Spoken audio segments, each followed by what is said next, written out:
Hi guys! JC nga pala, ITC Ferrer. So ngayon, ang pag-uusapan naman natin ay mga pros and cons sa pagbabarko. So, ano nga ba ang mga positive and negative na pwede mangyari sa inyo once nagbarko kayo? Siyempre, dumako muna tayo sa pros. Number 1 is good salary. Yes, good salary. So, well, it really depends kung gaano kataas ang dollars kasi dollars ang sinasahod namin dito. So, yun, very, very good salary. Bakit? Kasi nga, number 1 is walang tax. So, yes, wala pong tax dito. Kung ang sahod nyo ay 150 to 200,000 is buo nyo matatanggap. Yun, ganun kalaking salary. Okay? So, yun, bukod sa salary, malaki talaga ang sahod dito sa cruise ship. Okay? That's good. Alright, next naman is, syempre, free world tour. Yun. So, libre world tour talaga dito. Kahit saan, lalo na yung pag-itinerary mo is mas maganda kung iba't ibang barko ang napupuntahan mo kasi magkakaibang itinerary. Yun. So, yeah, libre world tour.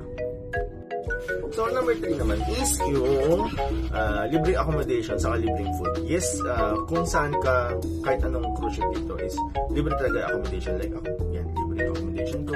Tapos libre din yung food ko. Yeah, that's good, diba? Next is, meron ka, makakatrabaho mo is mga iba't ibang lahi. As in, iba't ibang lahi. Like Nigerian, South African, Australian. Yan pa isang pros na mangyayari sa'yo pag nagtrabaho sa cruise ship. So, pagka naman aalis ka na, so libre ang flight mo, libre ang paalis mo, at libre ang pag-uwi mo. Ano pa?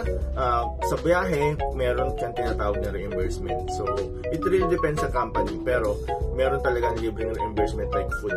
Yeah. Extra. Kung saan nagutom ka, kumain ka, basta make sure lang na maitatabi mo yung resibo. Tapos pagsamba mo is pakita mo lang sa crew office and i-reimburse na nila. Isa pa is, kunyari naman, magpapa-tour kayo ng family nyo is, yeah, discounted sila. Malaki ang discount. Tapos, pwede pa sila magstay sa cabin mo kung malaki ang cabin mo. Or, kung sa guest cabin naman sila is mura lang din yung babayaran mo per day. Yes, per day. And lastly, pwede kayong mag-dining dito, fine dining dito, and madalas yung kinakain dito is steak. Yun yung mga, mga foods na masasabi ko na really good. Yeah, really good. So that's it for now. Just follow me. JC nga pala, ITC Ferrer, and